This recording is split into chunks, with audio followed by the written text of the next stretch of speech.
quiero compartir sobre un par de ideas que también hace un tiempito están dando vueltas por mi cabeza, pero todo nace de una base, por así decirlo, que capaz que nos resulta un poco conocida, porque ¿cuántos escucharon hablar de la idea de intimidad con Dios? Casi todos, no mentira, no levantaron tanto las manos, pero estoy seguro que más de los que levantaron la mano escucharon hablar de la intimidad con Dios. Pero hoy quiero que partamos de la base de la intimidad con Dios, pero partamos con este sentido, ¿no? De partir, de que sea el punto de partida a donde tenemos que llegar. Porque la realidad es que en conocerlo a Dios y en disfrutar de la intimidad con Él, vamos a ir descubriendo, como recién orábamos, tesoros y vamos a ir alcanzando nuevos niveles de profundidad y de revelación. Entonces, quiero partir de esta base de la intimidad para que vamos a leer un par de versículos conocidos al principio, pero después vamos a ir descubriendo cómo a través del ejemplo de distintas personas que disfrutaron de altos niveles de intimidad con Dios, cómo esas personas cumplieron roles claves dentro del plan de Dios y disfrutaron también de grandes revelaciones de parte de Dios. Así que, antes de que nada, vamos a leer el Salmo 25:14, versículo que seguramente habremos escuchado muchas veces, pero dice así: el Señor brinda su amistad a quienes le temen y les da a conocer su pacto. Acá tenemos un principio espiritual muy importante y todo empieza de esta idea de que el Señor brinda su amistad a los que le temen. Palabras complejas, hoy vamos a resumirlas muy brevemente. Y el temer al Señor, vamos a resumirlo como reconocerlo a Él en todos nuestros caminos y ser conscientes de que Él está y de que Él reina y de que Él tiene el control de todas las cosas. Eso es en muy resumido el temor del Señor. Pero los que reconocen a Dios en todos sus caminos, a esos dice que Él les brinda su amistad. Si vamos al diccionario, la palabra intimidad, el diccionario la va a definir como una amistad estrecha, como una amistad real y profunda. ¿Y qué es la amistad sino compartir? Entonces acá podemos ver esta idea, ¿no? De si reconocemos a Dios en todos nuestros caminos, vamos a compartir todos nuestros caminos con Él y aprender a disfrutar y a caminar con Él todos los días. Y no solo caminar con Él, sino construir con Él, pensar sus proyectos y lo que Él quiere hacer en este tiempo y empezar a caminar en pos de eso. Y dice, el Señor brinda su amistad a quienes le temen, a quienes lo reconocen en todos sus caminos, y a estos, dice, les da a conocer su pacto. Esta idea de pacto, ¿qué es el pacto? Vamos a resumirlo, dije, hoy vamos a resumir palabras complejas, vamos a resumirlas fácil. Pacto, compromiso, relación. ¿Esto qué quiere decir? Que Dios tiene un compromiso con cada uno de nosotros. Y que ese compromiso, cuando lo reconocemos y caminamos con Él, en amistad con Él, ese compromiso Él lo va a ir reforzando cada día. Pero mi pregunta es, ¿somos conscientes que Dios tiene un compromiso con cada uno de nosotros? Ese compromiso es tan real que Dios dice, la buena obra que empecé en cada uno de ustedes, yo las voy a terminar. Ese compromiso que Dios tiene para con cada uno de nosotros es tan real que mandó a su Hijo a morir en la cruz. Y tenemos que ir descubriendo y afirmándonos en este compromiso, porque es la forma en la que nuestra relación con Él también se va a fortalecer. Y dice, a estos les da a conocer su pacto. Y en este compromiso también ocurre lo que cantábamos recién. Él nos va a ir dando a conocer su corazón y las cosas que a Él le importan y las cosas que a Él le pesan. Si vamos a Amós 3, vamos a leer el 3.3 y 3.7. El 3.3 dice, ¿andarán dos si no están de acuerdo? Y el 3.7 dice, en verdad nada hace el Señor y Dios sin antes revelar sus planes a sus siervos, los profetas. Es imposible andar con Dios y caminar con Él si no nos ponemos de acuerdo con Él y empezamos a asumir ese mismo compromiso que Él asumió con nosotros. Es necesario en la vida cristiana que nos comprometamos con Dios, con su persona primeramente, pero es imposible comprometerse con su persona sin comprometerse con lo que Él ama. Y lo que Él ama, una de las cosas que cantamos, es la iglesia. Y esto quiere decir que tenemos que caminar en acuerdo como iglesia, si es verdad que en nuestro corazón queremos honrar el compromiso que tenemos con Dios. Y tenemos que caminar de acuerdo con Dios y con la iglesia si queremos llevar a cabo todo su plan. Y ese plan dice acá, leíamos en Amós, que Él se lo revela a sus siervos los profetas. ¿Qué es un profeta? Alguien que anuncia, pero para poder anunciar primero tiene que haber escuchado. ¿Y qué tiene que pasar en su corazón sino comprometerse con aquello que escuchó, para después terminar anunciando y proclamando ese mensaje que escuchó?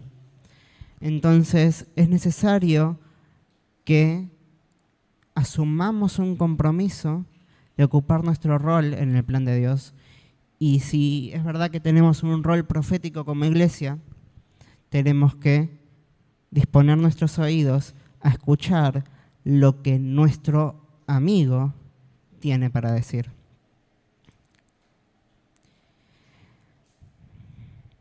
Y esto va a hacer que ocupemos una parte activa en su plan. No solo oidores, sino ser hacedores de la palabra.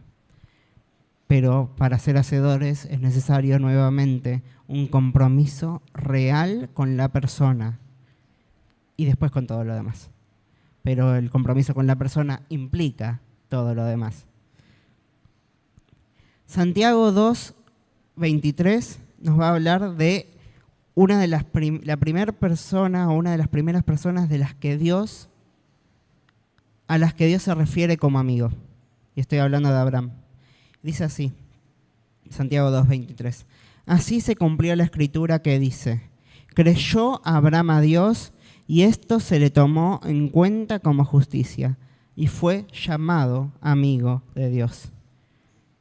El primer paso de lo que acá se describe sobre Abraham es que Abraham le creyó a Dios. Y creerle a Dios implica, si entendemos todo lo que viene diciendo Santiago en esta carta, que hoy no lo vamos a leer, creerle a Dios implica una perfecta unión entre la fe y las obras, porque la fe sin obras está muerta. Creer implica escuchar y obedecer. Y acá dice, creyó Abraham a Dios y esa fe le fue tomada por justicia. Dije, hoy vamos a resumir conceptos complejos muy sencillos. ¿Qué es la justicia? Estar en la posición correcta delante de Dios.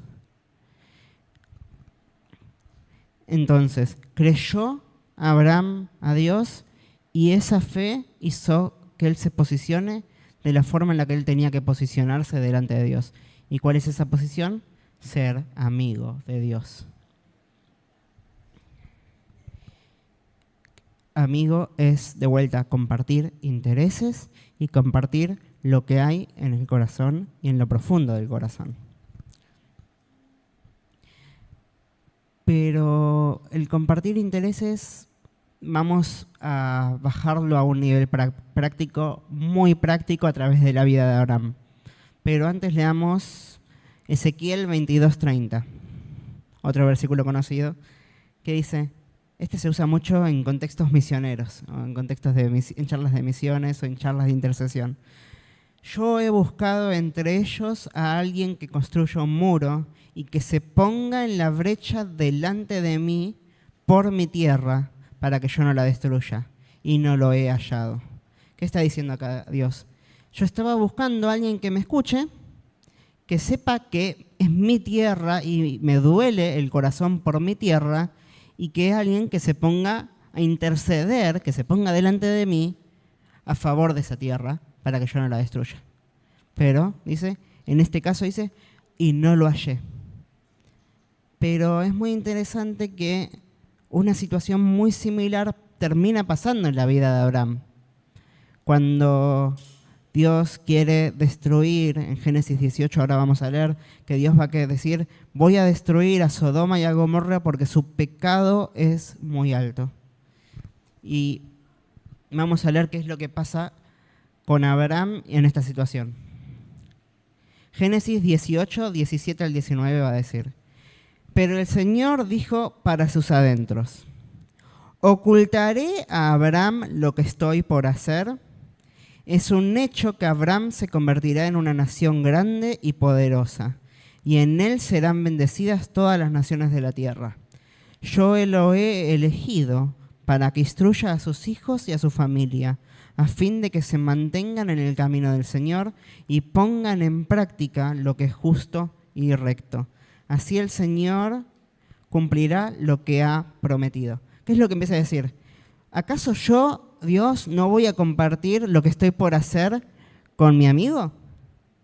¿Acaso Dios no hace nada sin antes de revelárselo a sus siervos los profetas? Y dice, no, a Abraham obvio se lo voy a compartir. Mirá, el tipo es justo y yo lo elegí, no solo porque voy a hacer de él una gran nación y esa gran nación va a bendecir a todas las familias de la tierra. Y yo tengo un compromiso, dice Dios, con ese proyecto que tengo y con la vida de Abraham, sino que también lo quiero para que instruya a otros y sea luz a otros, sea una antorcha que alumbre.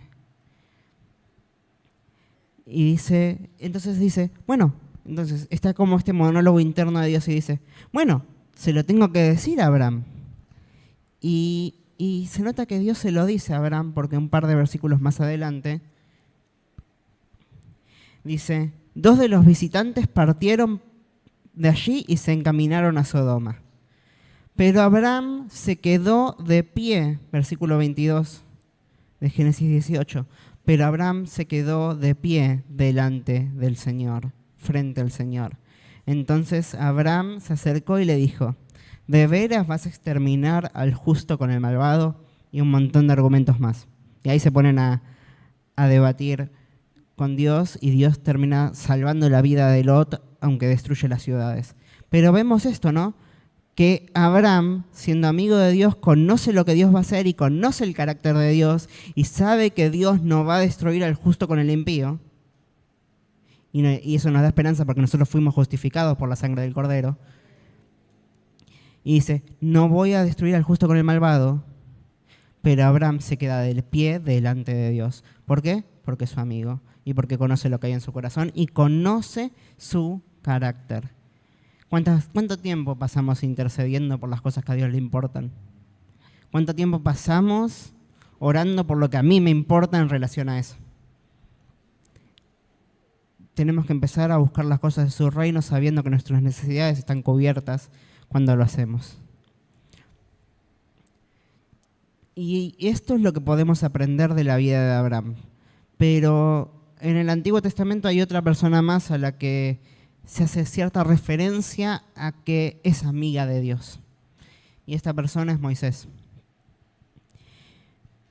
En Éxodo 33, del 11 al 14 va a decir, y hablaba el Señor con Moisés cara a cara, como quien habla con un amigo.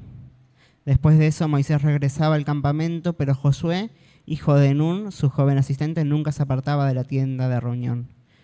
Y Moisés dijo al Señor, tú insistes en que yo debo guiar a este pueblo, pero no me has dicho a quién enviarás conmigo. También me has dicho que te conozco por nombre y que cuento por tu favor. Pero si realmente es así, dime cuáles son tus caminos. Así sabré que en verdad cuento con tu favor. Ten presente que los israelitas son tu pueblo. Y Dios le responde, yo mismo iré contigo y te daré descanso. Pero vemos esto, ¿no? Moisés, dice, hablaba cara a cara con el Señor como si fuera su amigo. ¿Y qué es lo que está haciendo? Está intercediendo. Sí, acá está orando por él, pero al mismo tiempo también está intercediendo por el pueblo. Los israelitas son tus pueblos y yo tengo la responsabilidad de guiarlos y solo no puedo y te necesito. Y esta interacción con Dios refuerza lo que venimos hablando, que si somos amigos de Dios tenemos que interceder y orar y comprometernos verdaderamente con todo lo que a Él le importa y con todos sus proyectos. Porque el proyecto empezó con Abraham, pero siguió por Israel y ahora pasa por la iglesia y va a volver a Israel. Pero tenemos que comprometernos con todo ese plan. Y dice, tú insistes. O sea, Moisés ya conocía el plan. ¿Por qué? Porque Dios se lo había revelado. Dios ya se le había presentado y Dios ya venía viendo, y Moisés ya venía viendo una y otra vez el favor de Dios para con él y para el pueblo. Pero el pueblo, no tanto como Moisés. Vamos un par de capítulos más atrás, digo. Éxodo 20 es cuando Dios se presenta al pueblo por primera vez, ya estando ahí en el desierto.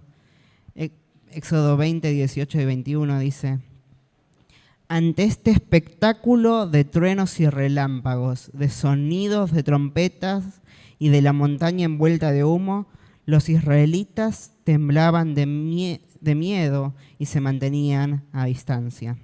Así que suplicaron a Moisés, háblanos tú y escucharemos. Si Dios nos habla, seguramente moriremos. Y Moisés responde, no tengan miedo, Dios ha venido a ponerlo a prueba para que sientan temor de Él y no pequen. Entonces Moisés se acercó a la densa oscuridad en la que estaba Dios, pero los israelitas se mantuvieron a la distancia. La presencia de Dios siempre va a generar reacciones. Si conocemos el carácter de Dios y confiamos, nos vamos a acercar más. Pero si nuestro corazón alberga un montón de otras cosas, la reacción natural del corazón en ese caso va a ser el miedo. Y el miedo nos hace mantener a la distancia. Y si estamos a la distancia, es imposible que seamos amigos de Dios. Pero me resulta muy interesante esto, que el pueblo que busca mantenerse a la distancia porque le tiene miedo a la presencia de Dios y a Dios porque no conoce del todo su carácter, siempre va a estar buscando un intermediario. Siempre va a estar buscando a alguien que traiga esa palabra fresca. ¿Por qué? Porque no la puede disfrutar. No la pueden disfrutar y no la pueden buscar ellos mismos. Pero a los amigos Dios se los revela y Dios les trae palabras frescas todo el tiempo. Entonces tenemos que aprender que la distancia nos mata. La distancia de Dios nos va a matar y es un peligro real que tenemos que erradicar de nuestra vida. Pero es muy interesante esto que dice, Dios ha venido a ponerlos a prueba para que sientan temor de Él y no pequen, para que lo reconozcan y se alineen a Él y caminen de la mano con Él en santidad y en justicia todos los días. Porque es necesario limpiar nuestro corazón si es que queremos acercarnos y disfrutar plenamente de la presencia de Dios. El Salmo 24, de los versículos 3 al 6, va a decir, ¿quién puede subir al monte del Señor? ¿Quién puede estar en su lugar santo?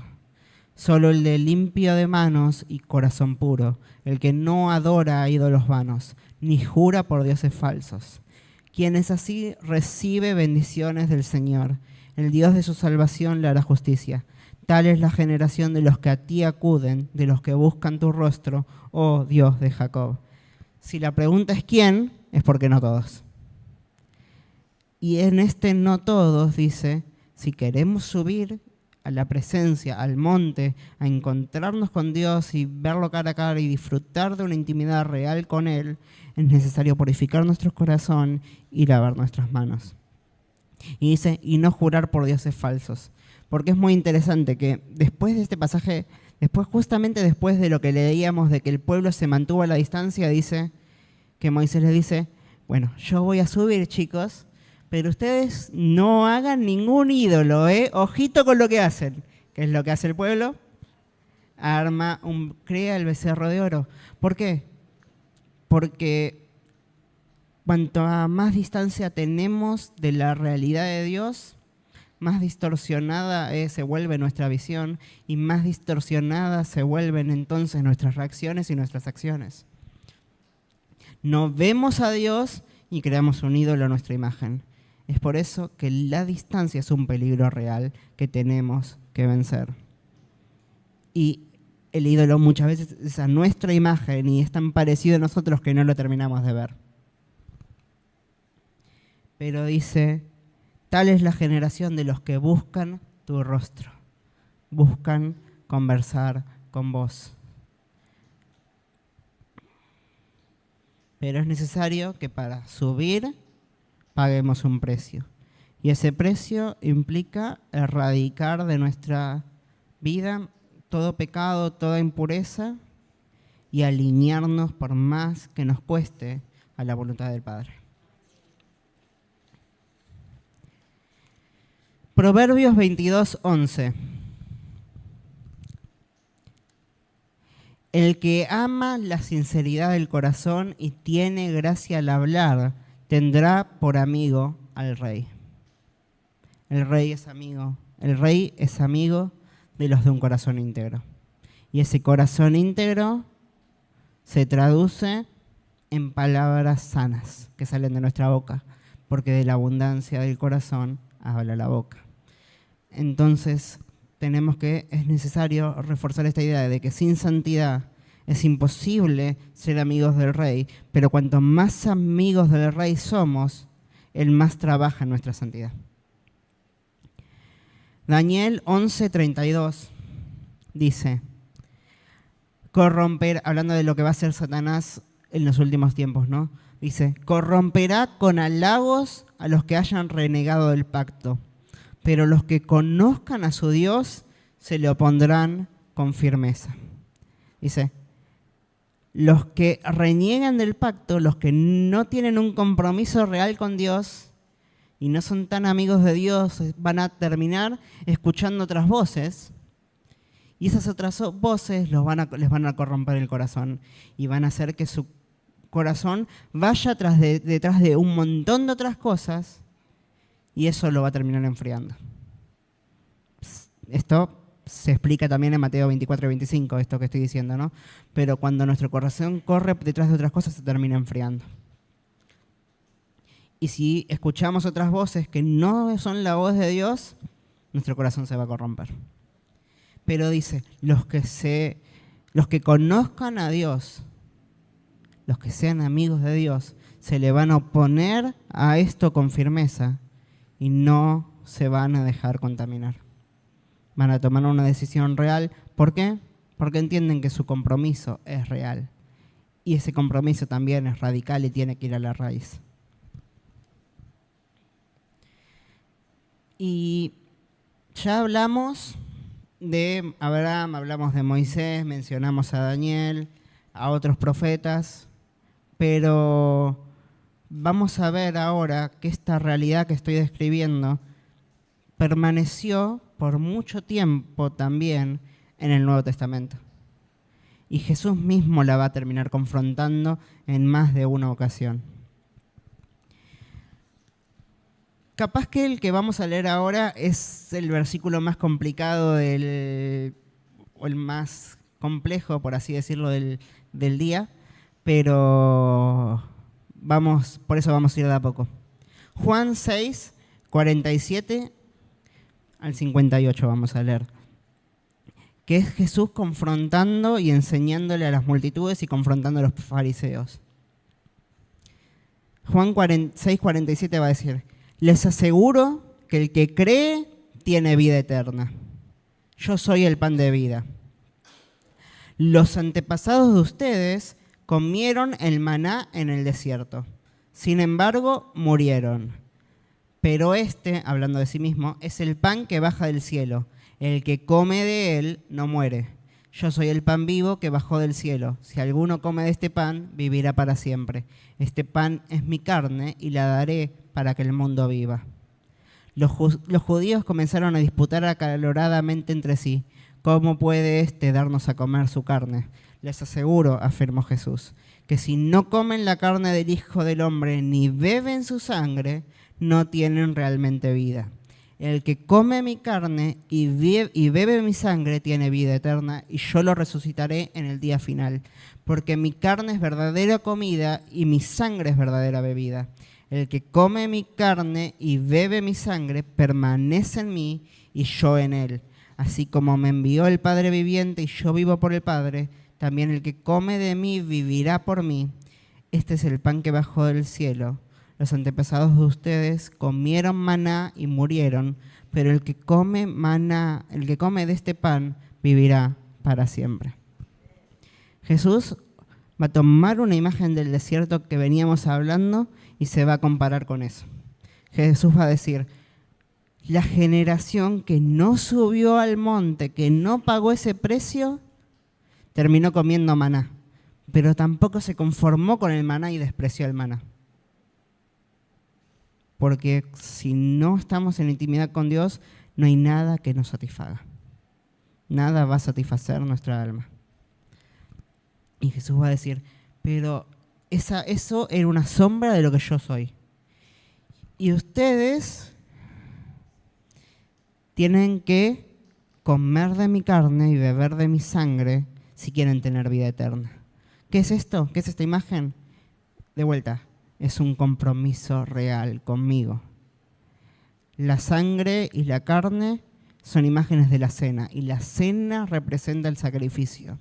Y el sacrificio de Jesús es el prototipo y el modelo de lo que tenemos que hacer nosotros. Es tomar nuestra cruz día a día y seguirlo a Él. Pero es muy interesante esto, ¿no? Que los fariseos y las multitudes rechazan este mensaje y se quedan a un nivel superficial. Dice: comenzaron a disputar acaloradamente entre sí. ¿Cómo puede éste darnos de comer su carne? ¿Por qué? Porque la distancia no trae claridad.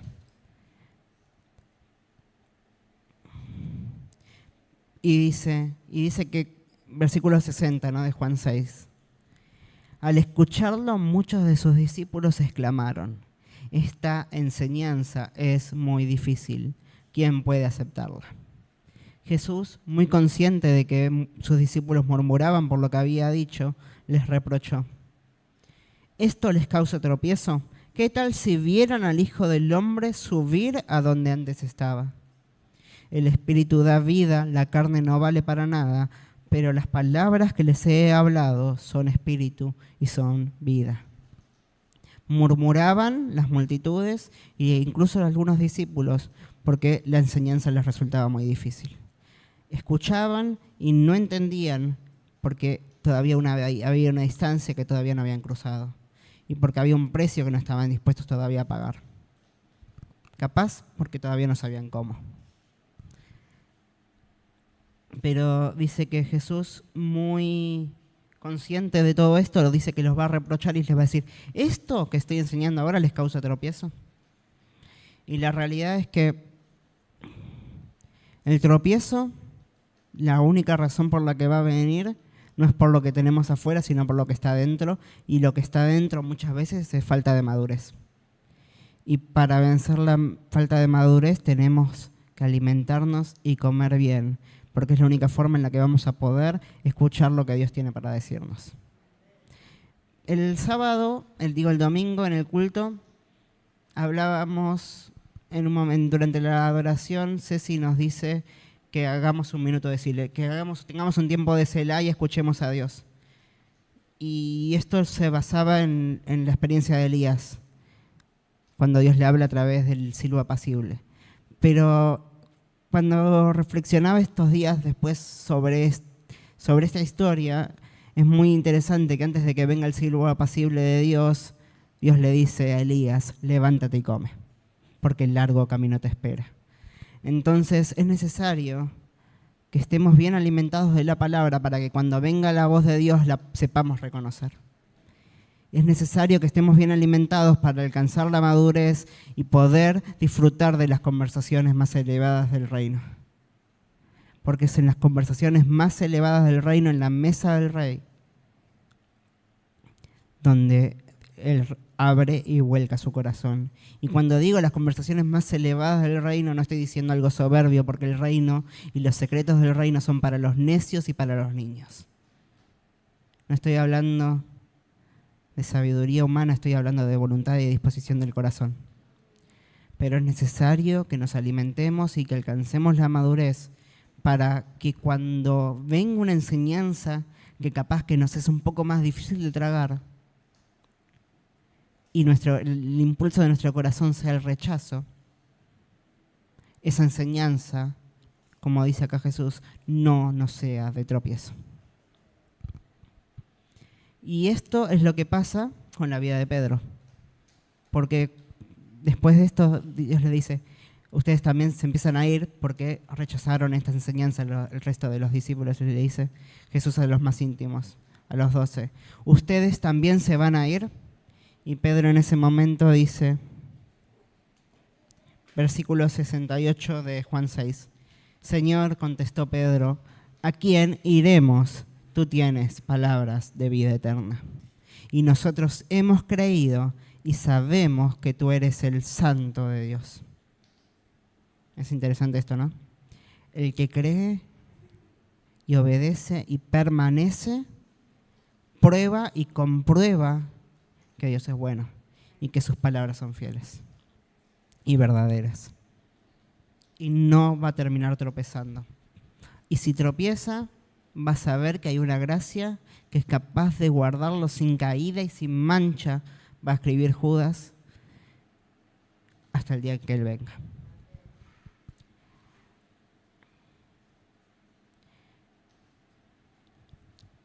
Y este Pedro, que en ese momento se queda con Jesús cuando las enseñanzas eran difíciles, es el mismo Pedro que termina subiendo al monte con Él también y disfruta de la transfiguración. Y después de esa experiencia, mucho tiempo después, la va a recordar en una de sus cartas, 2 de Pedro 1, 17 al 19, va a decir, Jesús recibió honor y gloria del Padre, cuando desde la majestuosa gloria se le dirigió aquella voz que dijo, este es mi Hijo amado, estoy muy complacido con él. Venimos hablando de este pasaje porque hablamos que después de esta escena, Dios lleva a Jesús al desierto y es tentado por el diablo.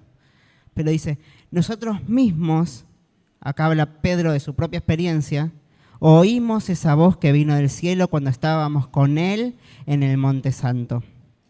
Y esta voz ha venido a confirmarnos la palabra de los profetas, a la cual ustedes hacen bien en prestar atención, como una lámpara que brilla en un lugar oscuro, hasta que amanezca el día y salga el lucero de la mañana. Pedro pagó el precio y subió, y al subir escuchó una voz que confirmaba y recordaba que todas las profecías se estaban cumpliendo y se van a seguir cumpliendo.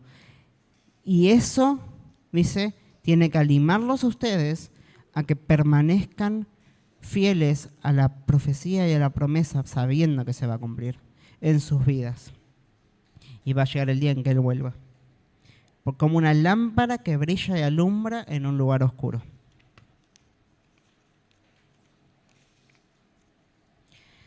Primera de Tesalonicenses 5, 19 y 20 dice, no apaguen el espíritu, no desprecien las profecías. Es necesario que cada palabra que escuchamos de Dios le demos la importancia que se merece.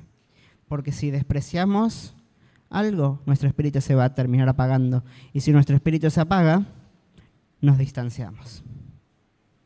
Pero el que permanece y medita sobre eso y mastica la palabra, ese va a crecer en sabiduría y en madurez.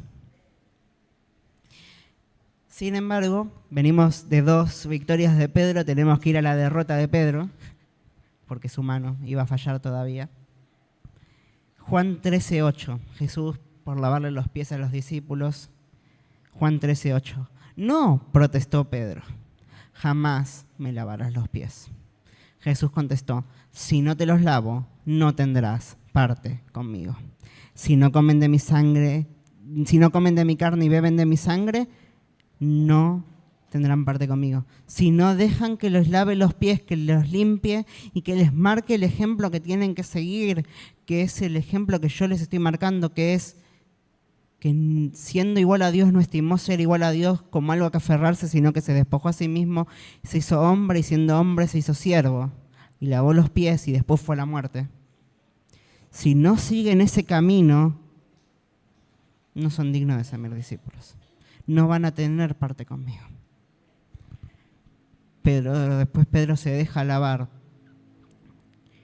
Y es en ese momento que Jesús, después de lavarle los pies a los discípulos, ya compartiendo la cena y en intimidad total con ellos, dice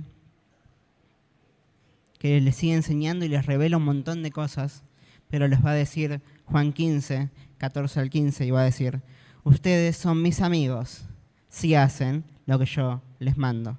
Ya no los llamo siervo porque el siervo no está al tanto de lo que hace su amo. Los he llamado amigos porque todo lo que a mi Padre le oí decir se lo he dado a conocer a ustedes. A los amigos que obedecen, Dios les abre su corazón y les vuelca todo lo que tiene que decir. Porque sabe que, algo muy real, que están tan unidos a Él que su compromiso es al 100%.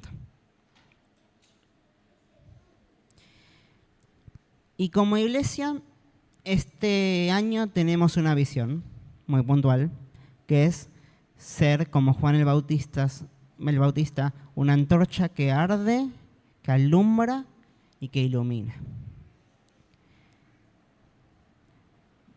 Y esto se saca de un pasaje que es Juan 5 al 35. Pero es muy interesante lo que dice acá. Leamos todo el pasaje. Reina Valera, porque es la versión en la que Dios habla. Chiste malo. Pero él, hablando de Juan el Bautista, él era antorcha que ardía y alumbraba. Y vosotros, hablándole a la multitud, quisisteis regocijaros por un tiempo en su luz. Juan, la antorcha que ardía y alumbraba, amigo de Dios, que preparaba el camino para el Mesías, pero sabía que tenía que menguar porque no era ni digno de desatar las sandalias de él. Ese Juan, dice, nos alumbró a nosotros, le alumbró a la generación. Y esa generación dijo, por un tiempo quiso disfrutar de esa luz de Juan. Pero ¿saben qué? Ese tiempo tuvo fin. Ese tiempo tuvo fin y llegó el tiempo que la generación que disfrutaba de la luz de Juan, porque era la luz de Dios a través de Juan, dijo que esa generación le terminó dando la espalda a él. Y pasa el tiempo y Jesús está explicando sobre Juan y dice que no hubo profeta más grande que él y un montón de cosas sobre Juan, y también el pasaje este que nos compartía hace un tiempo el pastor Alonso cuando nos visitó, que dice que el reino de los cielos sufre violencia y solo los valientes lo arrebatan. Es en este contexto de comparar a la generación con Juan el Bautista. Y Jesús va a decir lo que sigue en Mateo 11, 16 al 19. ¿Con quién puedo comparar a esta generación? Se parecen a los niños sentados en la plaza que gritan a los demás. Tocamos la flauta y ustedes no bailaron. Cantamos por los muertos y ustedes no lloraron. Porque vino Juan, que no comía ni bebía, y ellos dicen, tiene un demonio. Vino el Hijo del Hombre que come y bebe, y dicen, este es un glotón y un borracho, amigo de recaudadores de impuestos y de pecadores. Pero la sabiduría queda demostrada por sus hechos. Es muy interesante esto. La generación que le da la espalda a esa luz de Juan, dice que la compara con niños que están gritando en la plaza. Y si gritan es porque están lejos. Porque si estás cerca no tenés que alzar la voz. Si sabés que sos escuchado, no tenés que alzar la voz. Y dice que esa generación, dice, que tocaron la canción alegre de fiesta y no bailaron. Que tocaron la canción de luto y no lloraron. No entendían los tiempos, no entendían el plan de Dios. ¿Por qué? Porque estaban a la distancia. Y con esto, si quieren, ya vengan pasando y cerramos. Pero dice que a Juan lo rechazaron y a Jesús también lo rechazaron. Y es triste esto, porque nuestra generación, si se mantiene a la distancia, corre el mismo peligro. Corre el peligro de que cuando vengan los tiempos en los que hay que estar de pie, no lo estemos. Porque no entendamos el sonido de la trompeta, porque no reconocemos, no somos capaces de reconocer la voz de Dios, ni el guiar del Espíritu Santo. ¿Por qué? Porque despreciamos la palabra y no nos alimentamos de su palabra, porque la palabra trae madurez y la madurez nos lleva a las conversaciones que tenemos que escuchar. Pero hay esperanza para esta generación. Y esta esperanza para esta generación lo que hace es seguir el modelo de Jesús, que siendo hijo aprendió obediencia del Padre a través de los sufrimientos. Siendo hijo, como venía diciendo, menospreció su vida hasta la muerte y muerte de cruz, porque la voluntad del Padre le importaba y tenía un compromiso real con la voluntad del Padre. Y en Hebreos 12, es lo último que vamos a leer hoy, pero desde el 7 va a decir: lo que soportan es para su disciplina, pues Dios los está tratando como hijos, como amigos, porque tiene un compromiso real con ustedes. ¿Qué hijo hay a quien el Padre no disciplina? Si a ustedes se les deja sin la disciplina que todos reciben, entonces son bastardos y no hijos legítimos. Están a la distancia. No son parte de la familia, no se sientan a la mesa. Después de todo, aunque nuestros padres humanos nos disciplinaban, los respetábamos. ¿No hemos de someternos con mayor razón al Padre de los Espíritus para que vivamos? En efecto, nuestros padres nos disciplinaban por un breve tiempo, como mejor les parecía, pero Dios lo hace para nuestro bien, a fin de que participemos de su santidad. Seamos partícipes de su santidad. Parte conmigo.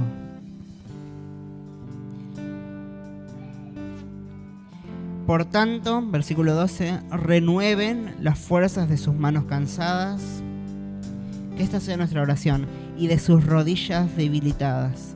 Hagan sendas derechas para sus pies, para que la pierna coja no se disloque sino que se sane. Y nos siguen exhortando acá el autor de Hebreos: busquen la paz con todos y la santidad, sin la cual nadie verá al Señor, nadie va a subir. Asegúrense de que nadie deje de alcanzar la gracia de Dios, de que ninguna raíz de amargura brote y cause dificultades y corrompa a muchos.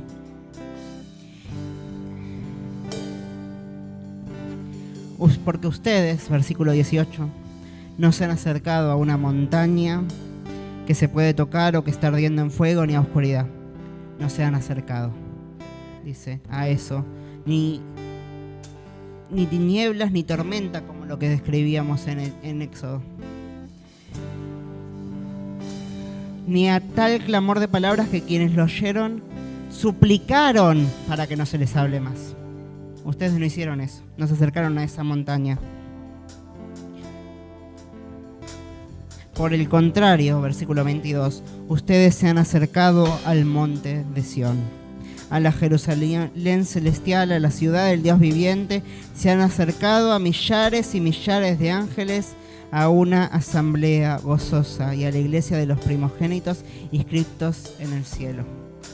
Se han acercado a Dios, el juez de todos, a los espíritus de los justos que han llegado a la perfección porque fueron amigos de Dios. A Jesús, el mediador de un nuevo pacto que nos revela día a día a los que nos sentamos a su mesa, y a la sangre rociada que habla con más fuerza que la de Abel. Tengan cuidado de no rechazar al que habla. Tengan cuidado de hacer oídos sordos a la voz de Dios y a su instrucción. Pues si no escaparon aquellos que lo rechazaron, a los que amonestaban en la tierra, a los que amonestaban como Moisés, que no dejaba, que el pueblo no dejaba que les hable Dios directo y necesitaban un intermediario, mucho menos escaparemos nosotros si le damos la espalda, si rechazamos el pacto, si rechazamos su amistad.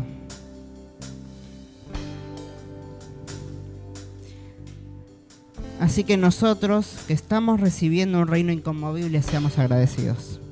Inspirados por esta gratitud, adoremos a Dios como a Él le agrada, con temor reverente, porque nuestro Dios es fuego consumidor y no es chiste.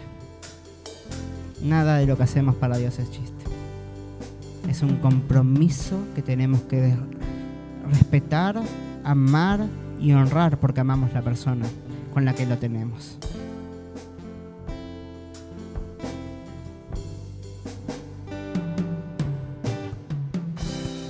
Jesucristo, precioso Rey, nadie en la tierra y en el cielo que se compare a ti, mi Dios, tú mi tesoro, mi gran amor. Mover tu corazón es lo que quiero hacer, rendirte todo mi amor y ante ti permanecer, no importa el costo, Dios, te entrego todo solo a ti, solo a ti. Jesucristo, te ofreceré mis ambiciones y mis sueños, toda mi vida la rindo a ti para adorarte, mover tu corazón es lo que quiero hacer, rendirte todo mi amor y ante ti permanecer, no importa el costo, Dios, te entrego todo solo a ti, solo a ti, mover tu corazón y perderme en tu mirar, en tu presencia, Dios, es donde quiero estar, contigo habitar y derramar mi vida ante ti, solo a ti. Si es una fragancia, te la entregaré, Señor. Si es mi vida entera, te la doy a ti, Señor. Si es una canción que canto, mi melodía te la doy. Dime qué te mueve, dime qué te mueve. Si es una fragancia,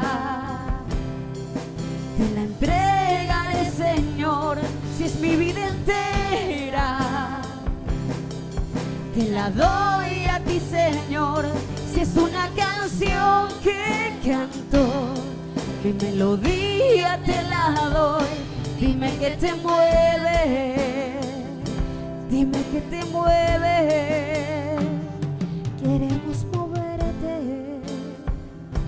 queremos Señor Jesús, papá, queremos mover tu corazón y entendemos que para hacerlo es necesario dejar un montón de cosas de lado. Espíritu Santo, queremos escuchar tu voz quebrantando lo más profundo de nuestro corazón, Señor, para que éste se alinee al tuyo. Señor, mostranos todo lo que hay que dejar de lado para subir a tu presencia. Espíritu Santo, Señor, mostranos, Señor, todo lo que hay que entregarte, Señor, porque no importa el costo, sabemos que tu presencia vale más.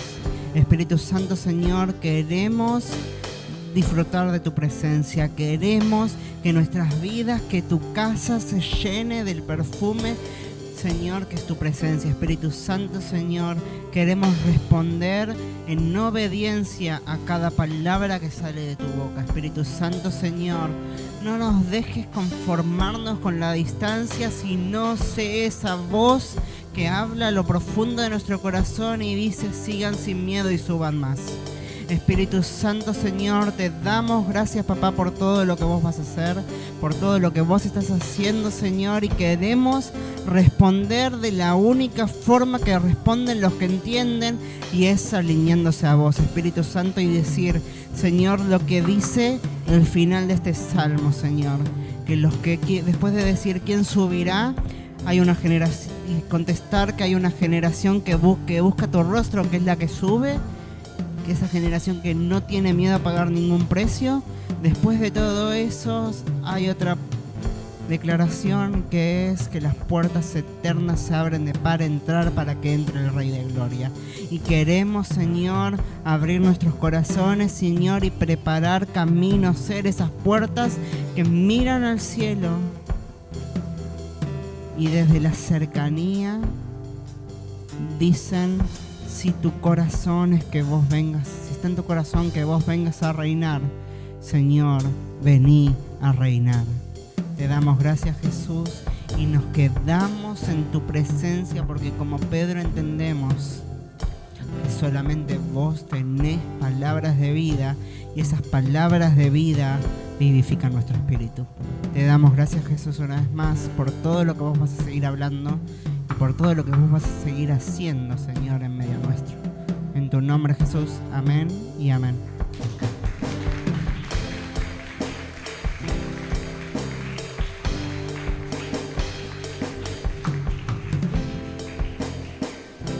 Y con eso nos estamos viendo el domingo a las 11. Nos vemos, iglesia.